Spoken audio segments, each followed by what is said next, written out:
बिस्मिल्लाहिर्रहमानिर्रहीम, अस्सलाम वालेकुम। प्रोग्राम दो टोक के साथ मैं हूं आपका मेजबान फवाद अनवर। अपने आज के इस प्रोग्राम में जरा सिंध में जारी सियासी हलचल की बात करेंगे, चूंकि पीपल्स पार्टी जनाब आगा सिराज दुरानी जो कि स्पीकर सिंध असेंबली हैं, उनकी गिरफ्तारी पर अपना शदीद रद्द-ए-अमल भी जाहिर कर रही है। इसके हवाले से अपनी आवाज उठाती हुई भी दिखाई दे रही है और शदीद तरीन तहफ़्फ़ुज़ात पीपल्स पार्टी अब नैब पर इजहार करते हुए दिखाई दे रही है।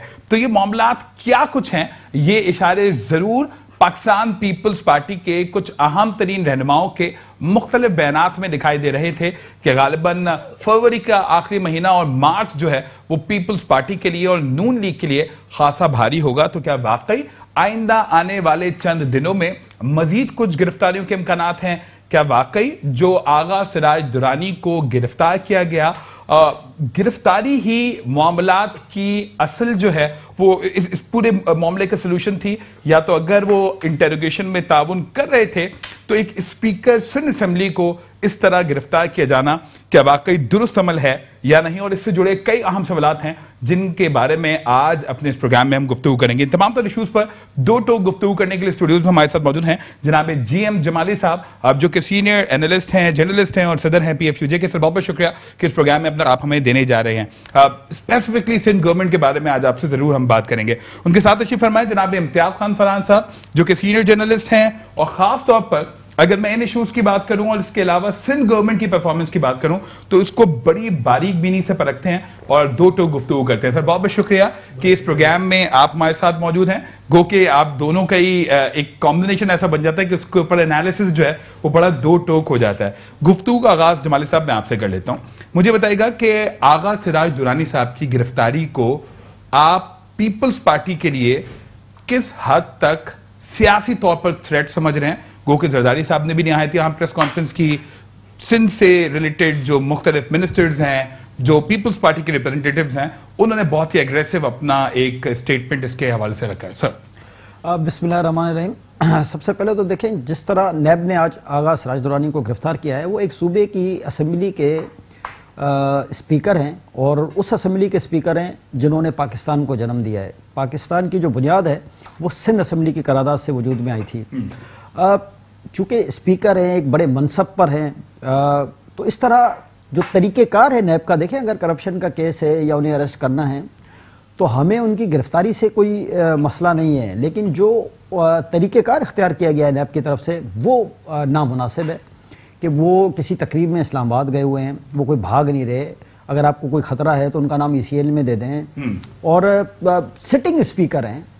मुझे नहीं पता नैब के कवानीन, चूँकि मैंने नहीं पढ़ेंगे उसमें क्या दर्ज है और क्या नहीं है, लेकिन बहरहाल जो तरीक़ेकार है उस पर यकीनन हर शख्स को ही एतराज़ है कि अगर आप उनके खिलाफ कोई रेफरेंस है तो यकीनन वो रेफरेंस में पेश होते होंगे या नहीं होते होंगे, पता नहीं। ये भी नहीं पता कि वो रेफरेंस है, इन्वेस्टिगेशन है, इंक्वायरी है, क्योंकि इनका तो अलग से प्रोसीजर है। और मुझे याद है, मैं चीफ जस्टिस साकिब निसार जब थे, लास्ट हेयरिंग हुई थी और DG नैब को सिंध को उन्होंने बुलाया था, तो वहाँ पर DG नैब ने, जो मैंने अपने कानों से सुना और अपनी आंखों से देखा, कि DG नैब साहब ने फरमाया था कि जी पहले लोगों के जो घरों पे छापे मारे जा रहे थे वो गलत था, और अब वो छापे रोक दिए गए हैं और अब इन लोगों के घरों पे छापे नहीं मारेंगे, क्योंकि नैब का काम है पहले इंक्वायरी फिर इन्वेस्टिगेशन, और लोगों जिसके खिलाफ भी इंक्वायरी या इन्वेस्टिगेशन है पहले उसका मौक़िफ़ सुनेंगे दौरान इंक्वायरी, उसके बाद फिर इन्वेस्टिगेशन में मौका देंगे। लेकिन यहाँ पर बदकिस्मती से ये देखा जा रहा है कि जो जिसका हक है वो उसको दिया नहीं जा रहा। अगर इंक्वायरी आप किसी के भी खिलाफ कर रहे हैं तो पहले उसको पूरा मौका दें उस इंक्वायरी के दौरान कि आया कि उसके ऊपर कोई चीज़ साबित हो रही है या नहीं। और अगर उसके ऊपर आप ये महसूस करती है नैब के जी हमें ये साबित हो रहा है कि ये इसमें करप्शन में इन्वॉल्व हैं, तो फिर उसका दूसरा मरला है इन्वेस्टिगेशन। फिर इन्वेस्टिगेशन में उसको वो प्रूफ करना है कि जो इल्जामात थे इंक्वायरी के दौरान वो अब ये साबित हो गए हैं और अब ये रेफरेंस बनता है। ठीक, तो जब आप देखेंगे कई जो रेफरेंसेस भी हैं और जो कई इन्वेस्टिगेशंस भी हैं, उसके बाद कई लोग उसमें से बरी भी हो गए। अब उससे जो एक आदमी ने सफ़र किया, अब वो जो उसने सफ़र किया ये तो आप उसको नहीं लौटा सकते। जो उसकी बेइज्जती हुई, जो इसकी पूरी दुनिया में देखें जब जगहसाई होती है और लोगों को हथकड़ियाँ पहना के पेश किए जाते हैं, वो क्रिमिनल नहीं होते, वो खुदा न खास्ता उन्होंने किसी का मर्डर नहीं किया होता, कोई ढाका नहीं डाला होता है, हो सकता है वो व्हाइट कॉलर क्राइम जिसको हम करप्शन कहते हैं, हो सकता है उसमें इन्वॉल्व हों, लेकिन अगर उनको तरीके के साथ भी पेश करके और जो भी इनका रिमांड का तरीक़ेकार है वो कर लें, लेकिन ये किसी की तजलील करना कि आप किसी को अरेस्ट करते हैं, फिर उसको पहले हथकड़ी लगाते हैं, उसके बाद उसकी तस्वीर खींचते हैं खुद और फिर मीडिया को जारी करते हैं। तो हम अगर सिराज दुरानी अगर किसी चीज़ में इन्वॉल्व है तो जो तरीक़ेकार है, हम कहते हैं तरीक़ेकार के मुताबिक जो भी इंक्वायरी करनी है, किसी के खिलाफ भी हो इंक्वायरी, उस पर किसी को एतराज़ नहीं होगा। लेकिन आज जो सबसे ज़्यादा तशवीश फैली है मैं समझता हूँ और जो हाइप क्रिएट हुई है वो इनके तरीक़ेकार के ऊपर हुई है। ठीक, तो अगर तरीक़ेकार बेहतर होता तो शायद ये मसला इतना न उठता। ठीक, गिरफ्तारी से आपको खिलाफ नहीं, आप बोलते हैं तरीक़ेकार पर जो है वो नजरसानी जरूर करनी चाहिए।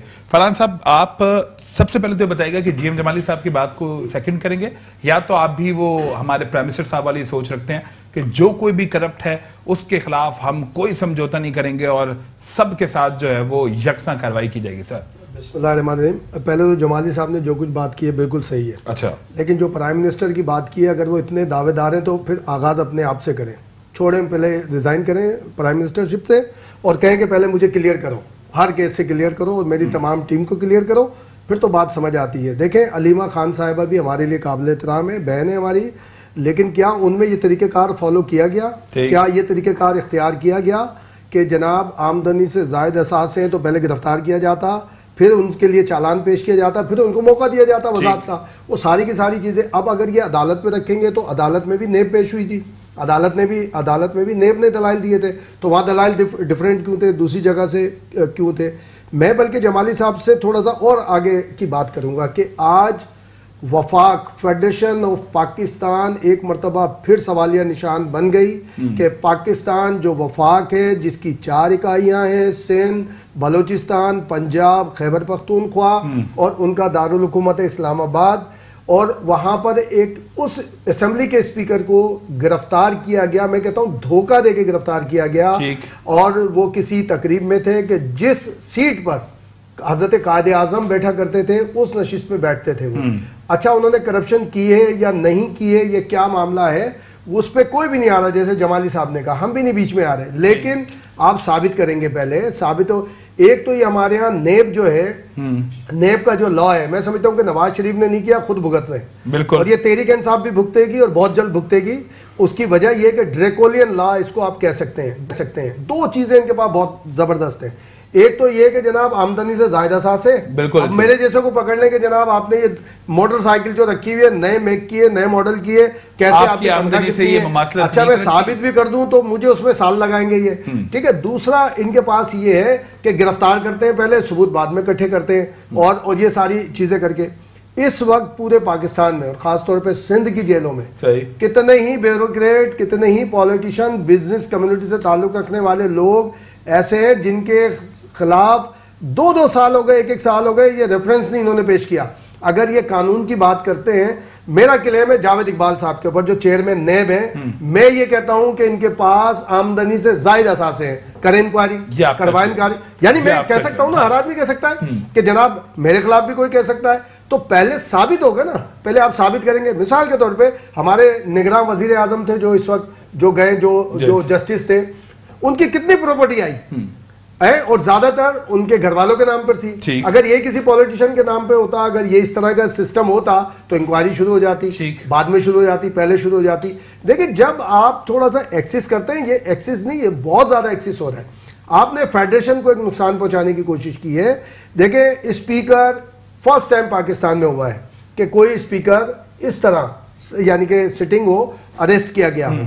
आप और किया भी कहां से आपने? इस्लामाबाद से। नहीं, वो खुद जरदारी साहब ने भी बात बोली कि जी वो ऐसा स्पीकर तो नहीं कि वो छुपता फिर रहा था, नहीं, कोई भी कराची में मौजूद होते हैं। उनका कहना है कि भाई अगर आपने उनको बुलाना था, बिल्कुल, तो आप अच्छा कभी जैसे जमाली बोल रहे थे, जमाली साहब बोल रहे थे, बिल्कुल सही है कि भाई आपको कभी बुलाया गया, आप नहीं आए हो, तब बातें हम डिफेंड नहीं करें ना। आगा सिराज देखें, शर्जील इनाम मेमन को आपने इस्लामाबाद से गिरफ्तार किया, बोला जी वहां लैंड क्यों किया? अच्छा लैंड किया था ना, आप गिरफ्तारी वहां से ना डालते, आप उसको वॉच लिस्ट पे, वो आया है ना, भाग तो नहीं रहा, आप कराची उतरता, कराची में आप उनको गिरफ्तार कर लेते। डॉक्टर आसिम के लिए इतने बड़े बड़े ढोल पीटे गए, 480 अरब रुपए।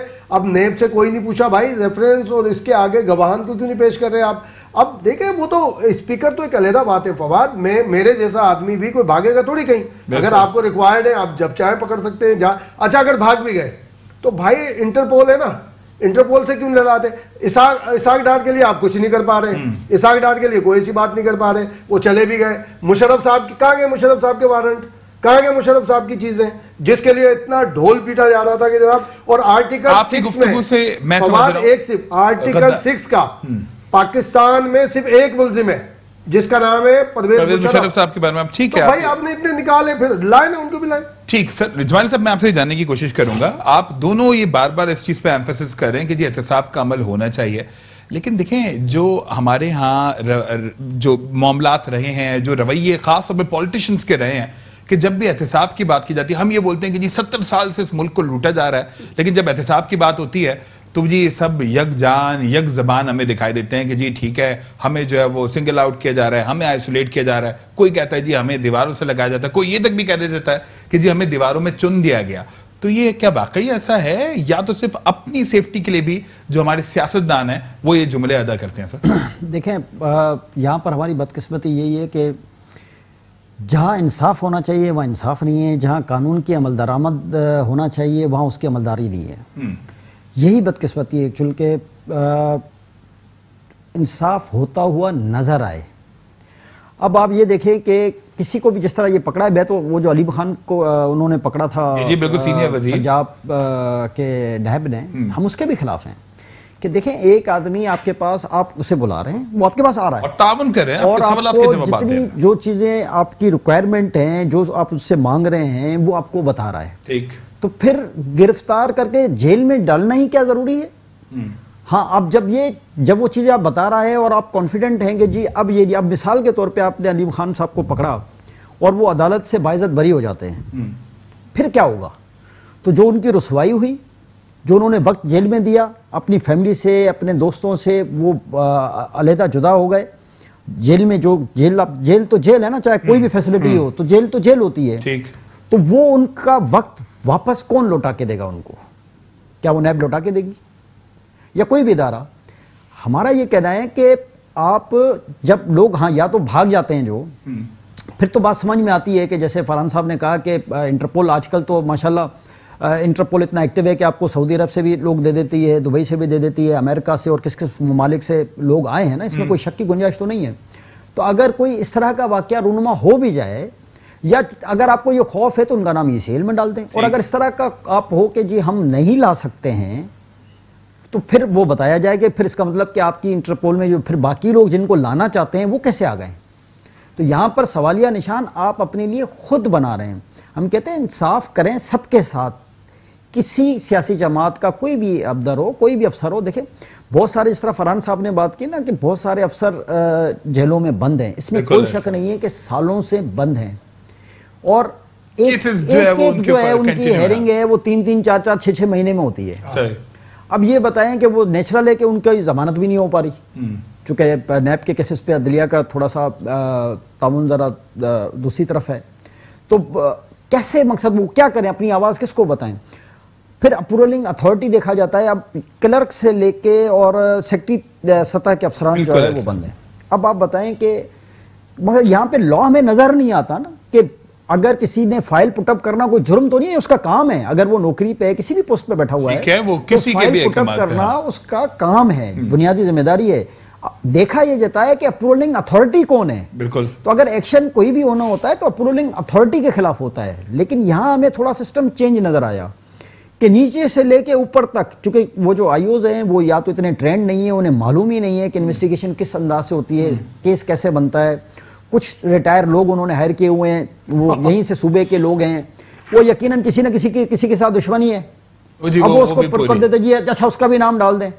अब एक ही रेफरेंस या एक ही इन्वेस्टिगेशन या एक ही इंक्वायरी को आपने मर्ज करके आपने उसका वॉल्यूम बड़ा कर दिया, जबकि ये पहले लॉ था कि 5 करोड़ से नीचे का केस नैब नहीं देखेगी। अब मैं 20 लाख के ऊपर इंफॉर्मेशन डिपार्टमेंट नहीं, ऐसा नहीं है, 20 लाख का नहीं है, 5 करोड़ है।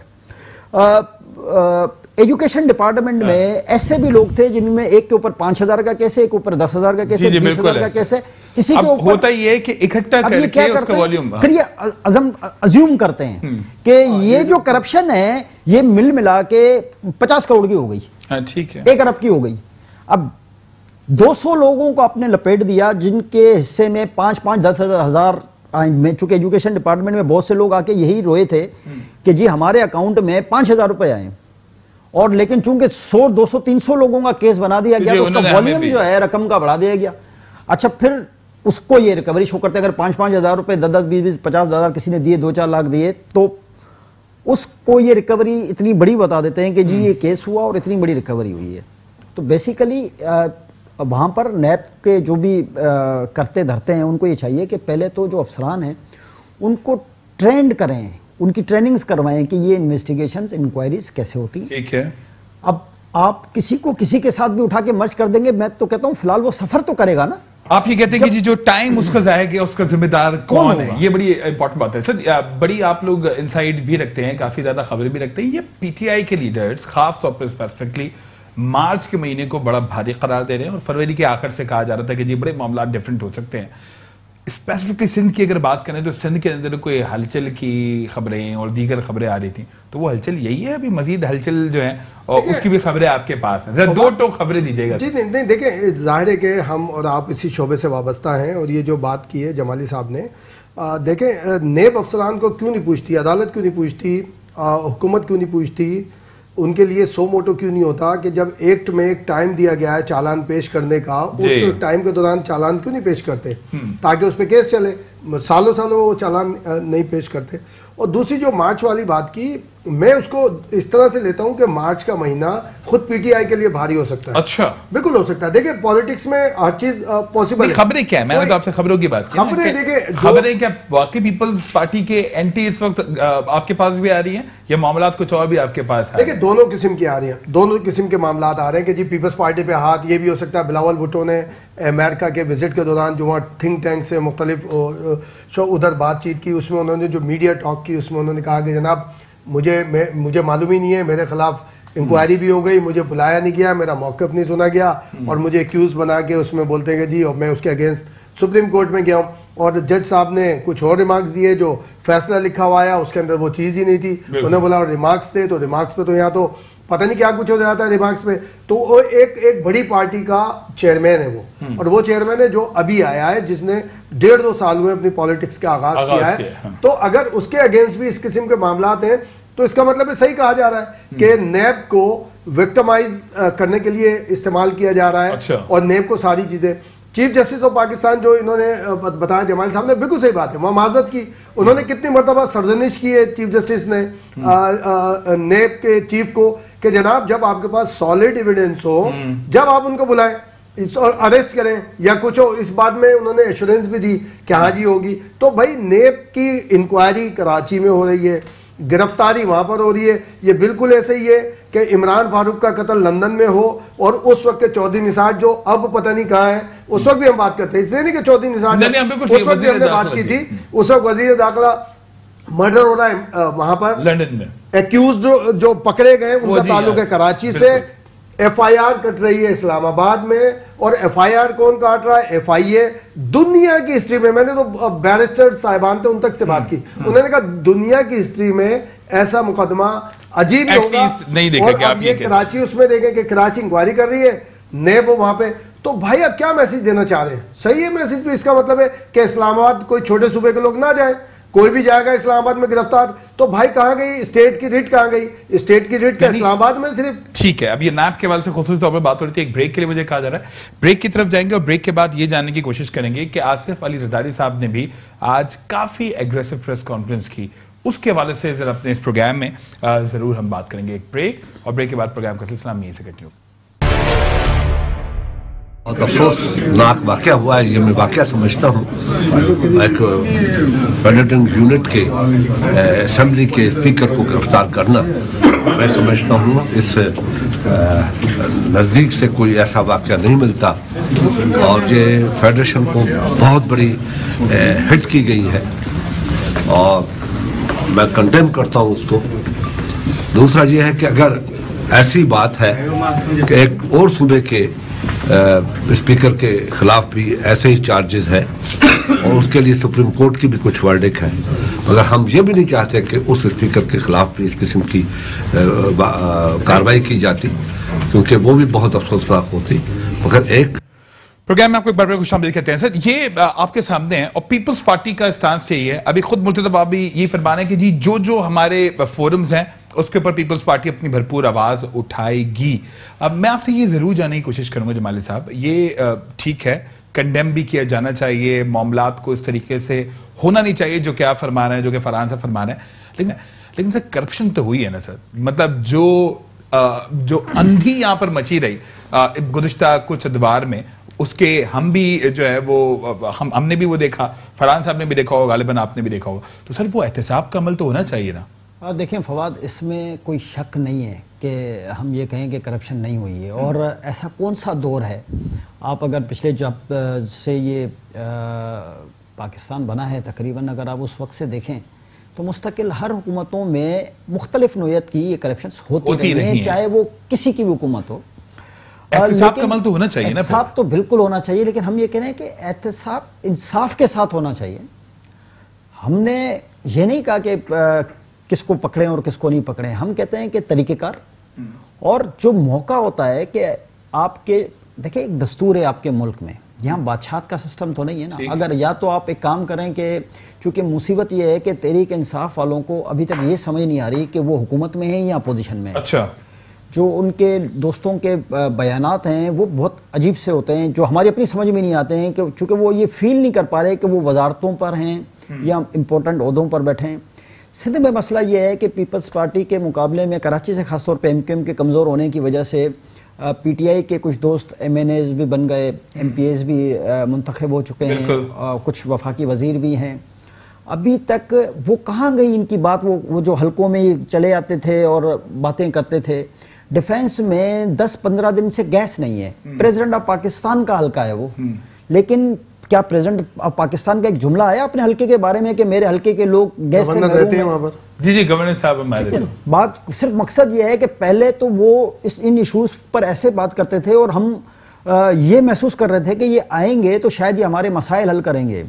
लेकिन हम ये देखते हैं पिछले 6 माह से जब से ये हुकूमत आई है, आप देखें कि हर चीज़ एक बुरानी कैफियत में है। आप सनतकार के पास बैठे हैं, वो बहरान से मुब्तला है। आप मीडिया इंडस्ट्री में जाएं, वो बहरान में मुब्तला है। आप टेक्सटाइल इंडस्ट्री में जाएं, वो बहरान में मुब्तला है।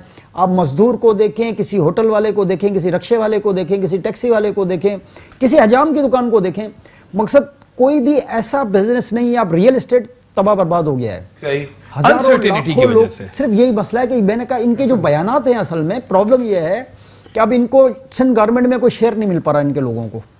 कैसे मिले, चूंकि हुकूमत में नहीं है। नहीं तो शेयर की बात क्या बात करें, वो तो फिर अपने लोगों को डिलीवर करने के लिए वो शेयर चाह रहे होंगे ना। या आप कौन से शेयर की बात? मैं इसी शेयर की बात कर रहा हूं कि इनको जो हुकूमत के अंदर शेयर चाहिए, अब हुकूमत के अंदर इन्हें शेयर नहीं मिल पा रहा। तो ये मुख्तलिफ बयानात के जरिए, और पहले तो उन्होंने CM को मेरी नज़र में, अच्छा मुझे आप मेरी अपनी राय में कि अंडर प्रेशर करने के लिए आपने देखा कि एक माहौल बनाया गया कि 22 फॉरवर्ड ब्लॉक में लोग आ रहे हैं, 25 इतने आ रहे हैं, इतने लोग हमसे इन कांटेक्ट हैं और इतने। अच्छा, फॉरवर्ड ब्लॉक तो देखें 18वीं आईनी तरमीम के तहत ये अकल की बात है कि आप फॉरवर्ड ब्लॉक बनाएंगे तो उनकी MP शिप चली जाएगी। ठीक है, अब आप वहां पे इलेक्शन कराएंगे, लेकिन चूंकि अब अगर इन्होंने कोई इस तरह की गलत रवायत डाली कि चूंकि बज़ाहिर जो लोगों में हमें गपशप नजर आ रही है, चूंकि हमारे रूट्स आम पब्लिक में होते हैं ना, साफी हैं, तो आम लोगों तक ज्यादा एक्सेस होती है, तो वो कह रहे हैं कि इनसे ये सिस्टम तो चल नहीं पा रहा, तो क्यों न तहस नहस कर दें और कोई सदारती निज़ाम टाइप का कोई सिस्टम ले आएँ जिसमें फिर ना किसी MPA की ज़रूरत हो, ना किसी MNA की, ना इन पार्लियामेंट्स की ज़रूरत हो।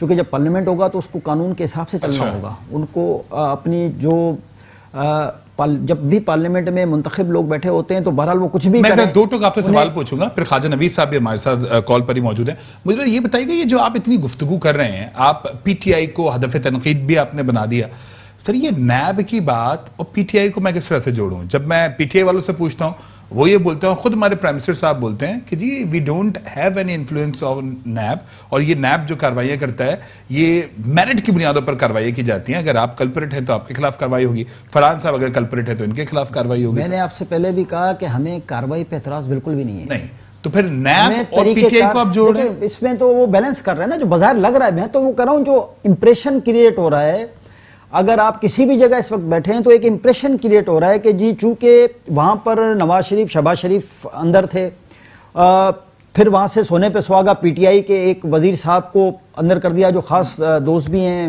वजीर आजम साहब के, तो बहरहाल पीटीआई वालों में भी एक अजीब सा माहौल क्रिएट तो हुआ था। ठीक है। तो अब अगर ये बैलेंस करने के लिए उठाया, ये जो आम गपशप है, हम उसकी बात कर रहे हैं कि लोगों में ये एक तो आप ये बोल रहे हैं कि अलीम खान साहब को अगर गिरफ्तार कर लिया तो वो बैलेंस करने के लिए, ये वो था कि नून लीग को बैलेंस करना है, अब पीटीआई को बैलेंस करना है, तो चलें पीपल्स पार्टी की एक बड़ी विकेट उठा लें।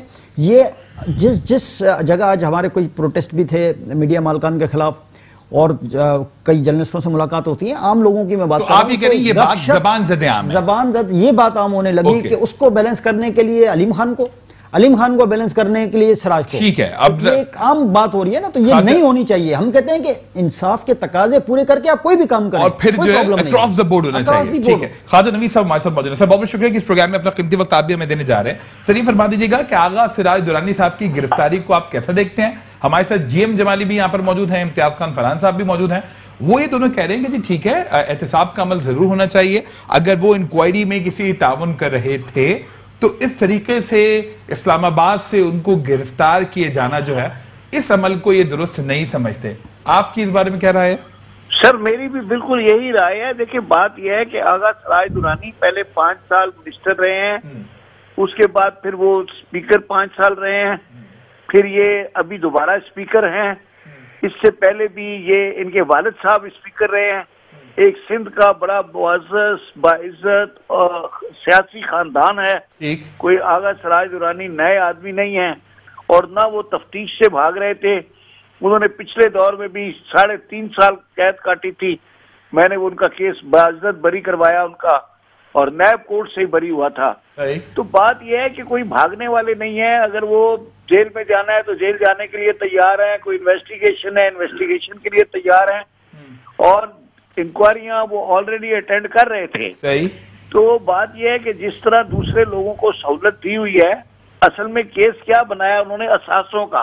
जी आमदन से ज़ायद असास केस जो होता है, जाहिर है वो आप जिसको चाहे उठा लें कि भाई ये तुमने घड़ी कितने की ली है और कहाँ से ली है और कितने पैसे थे तुम्हारी जेब में, तुम घड़ी ले सकते थे कि नहीं ले सकते थे।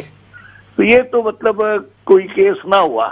और फिर उन लोगों से जो 3 पुश्तों से रईस और जिम्मेदार चले आ रहे हैं, तो अब आप उनसे कहें कि अपने असासे गिनवाओ, तो बड़ी अजीब सी बात है। बहरहाल वो हिसाब उसका भी देने के लिए तैयार है और दे रहे हैं। ठीक। और गिरफ्तार अगर करना था तो ठीक है, नैब का राइट है अगर उन्होंने गिरफ्तार किया है, लेकिन हर चीज के कुछ आदाब होते हैं, समझ गए ना? तो अब वो बेचारा शादी अटेंड करने या कोई दावत अटेंड करने इस्लामाबाद में गया, सूट पहना हुआ है, टाई लगाई भी है, पता चला आपने उसको अरेस्ट कर दिया। भाई अरेस्ट करना ही था तो टेलीफोन करते, वो खुद आ जाता नैब के दफ्तर, या यहाँ कराची में आते रात को उसके घर से नाइट सूट में शलवार कमीज में ले जाते। अच्छा। वो साथ अपना बक्सा भी ले जाता कि चलो भाई इसमें कपड़े उपड़े लेके जा रहे हैं, हमारा रहना काफी लंबा।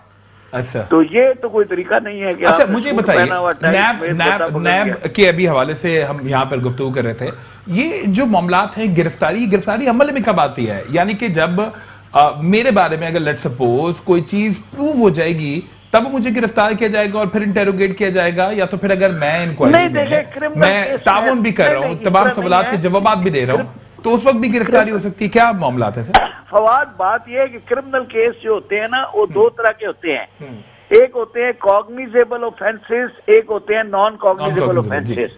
नॉन कॉग्निजेबल वो होते हैं जिसमें पुलिस बगैर अदालत से वारंट लिए आदमी को गिरफ्तार नहीं कर सकती। ठीक। कॉग्निजेबल ऑफेंसेस वो होते हैं जिसमें पुलिस बगैर वारंट के अपनी सवाबदीद के तहत बंदे को अरेस्ट कर लेती है। मसलन मर्डर केस है, डकैती का केस है, या इसी तरह के जो सीरियस ऑफेंसेस हैं, और वो हर ऑफेंस के आगे लिखा होता है कॉग्निजेबल या नॉन कॉग्निजेबल। ठीक है ना? तो अब बात यह है कि अब ये नैब ने नया सिस्टम शुरू कर दिया है जिस पर ये पहले हमारे अपना शायद मुर्तजा जो एडवाइजर है उन्होंने भी और हमारे पुराने एडवोकेट जनरल ने भी कई दफा तबसरे किए। उन्होंने कहा कि बात यह है कि किसी को आप गिरफ्तार करते हैं, किसी को आप सिर्फ पेशियों के लिए छोड़ देते हैं, तो ये सिस्टम क्या है? अब आप एसेट्स का केस उन पे किसी और पे बनाया हुआ है तो वो सिर्फ तारीखें भुगत रहा है, आता है जाता है, ना उसने बेल ली है ना कुछ किया है। इसी तरह एक और केस है, हमारे दोस्त हैं वो बाबर अवान साहब, वो भी माशाल्लाह केस अपना अटेंड कर रहे हैं, आ रहे हैं जा रहे हैं, कोई उनको ना बेल कराने की जरूरत है ना किसी और चीज की है। अब ये हमारा दोस्त है आगा सराय दुरानी, इसको आपने शादी पे पकड़ लिया, पता नहीं दावत में से, तो मतलब वो कोई समझ नहीं आती।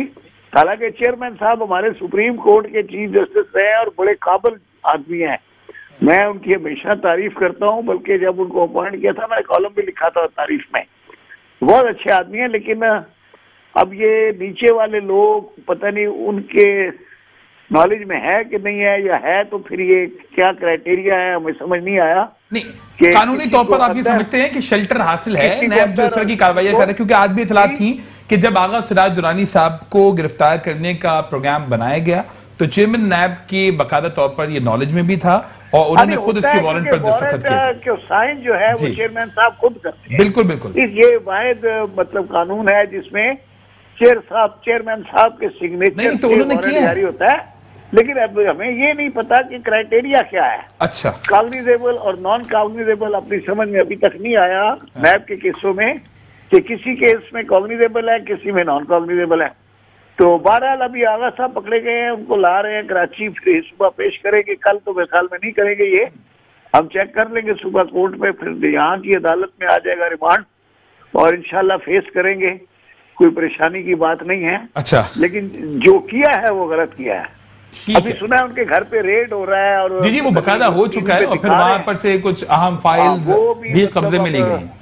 तो आया रेड के लिए हाउस सर्च के वारंट किसी ने जारी किए हैं नहीं किए हैं ये भी नहीं पता, क्योंकि हमारा जो क्रिमिनल प्रोसीजर कोड है वो तो ये कहता है कि अगर आपने कोई हाउस सर्च करना होता है तो उसके लिए वारंट लेने पड़ते हैं अदालत से, अनलेस के कोई बिल्कुल ही अंदर कोई कत्ल हुआ हो तो पुलिस घुस जाए फौरन जाके, वो उसको पुलिस को इख्तियार होता है कि भाई इमीडिएटली सीरियस ऑफेंसेस में कि अगर वारंट ले जाएंगे तो मुल्क भी भाग जाएगा। तो आप ये बोले कि बहुत सारे कानूनी पहलू हैं जिनको आपके बकौल नजरअंदाज किया गया। सर बहुत बहुत शुक्रिया। बहुत सारा कानूनी पहलू है आपके ख्याल में जिनको नजरअंदाज किया जा रहा है नैब की कार्रवाइयों में, काइंडली इसका दो टूक जवाब दीजिएगा। किसको नजरअंदाज किया जा रहा है? कानूनी पहलुओं को, जो नैब गिरफ्तारियां कर रहा है ना सिर्फ आगा सिराज दुरानी वाले केस में बल्कि और दीगर में, तो आपके ख्याल में कानूनी पहलुओं को नजरअंदाज किया जा रहा है? नहीं, कानूनी पहलुओं को तो खैर नजरअंदाज किया जा ही रहा है। मतलब अपना कोई नया कानून उन्होंने नाफिज किया हुआ है जिसका हमें अभी तक इल्म नहीं, हम सीख रहे हैं, पढ़ रहे हैं। चलिए अच्छी बात है। फरहान साहब सर क्या कमेंट करेंगे? बड़ी इंपॉर्टेंट बात की है। हो गए मुझे वकालत करते हुए, लेकिन अभी सीख रहे हैं कि मतलब ये कानून में किसने पकड़ा जाना है किसने नहीं पकड़ा जाना। तो ये मतलब इतने सीनियर कानूनदान अगर ये बात करें, मैं यही बोल रहा हूँ ना, हाई कोर्ट के जस्टिस रह चुके हैं बिल्कुल ख्वाजा नवी साहब, वो सीजन लॉयर हैं और बड़े बड़े केस लिए हैं। और जैसे आगा साहब की वो बात की, देखिए मुझे तो जाम सादिक साहब याद आ रहे हैं। वीना आयात का केस था, एक मामला बना, गुलाम इसाक खान ने नोटिस लिया, वो सदर थे और 4 वजीर थे उस वक्त, मलिक नहीं मेवान, मलिक जनरल रिटायर्ड मजीद मलिक, चौधरी निसार और मेरे ख्याल में उनके साथ चौथा भी कोई वजीर था। तो अदामना हाउस में प्रेस कॉन्फ्रेंस थी, बड़ा खाना शाना सब हुआ। जब प्रेस कॉन्फ्रेंस शुरू सवाल किया गया उन चारों वज़रा से, उस वक्त अजीम अहमद तारिक, सलीम शहजाद, इमरान फारूक भी बैठे हुए थे वहां पर। उनसे कहा गया कि जनाब ये चारों वज़रा, भाई आप तो आए वीना आयात जो केस है उसकी तहकीकात के लिए, तो आप किस तरह तहकीकात करेंगे? इससे पहले कि वो चारों वफाकी वज़रा जवाब देते, जाम सादिक ने कहा मैं चीफ मिनिस्टर हूँ सिंध का, अगर ये मिलने आए तो मेरे गेस्ट हैं, और अगर ये इंक्वायरी करने आए इन चारों में से एक भी वापस नहीं जा सकता, मैं इन चारों को भी थाने में बंद कर दूंगा। तो अब तो वो याद आ रहे हैं जान साहब कि अगर चीफ मिनिस्टर सिंध के अगर कोई इस तरह का मामला शुरू कर दें कि वफाकी वजीर कोई आएगा तो उसके लिए ये होगा, तो फिर क्या होगा?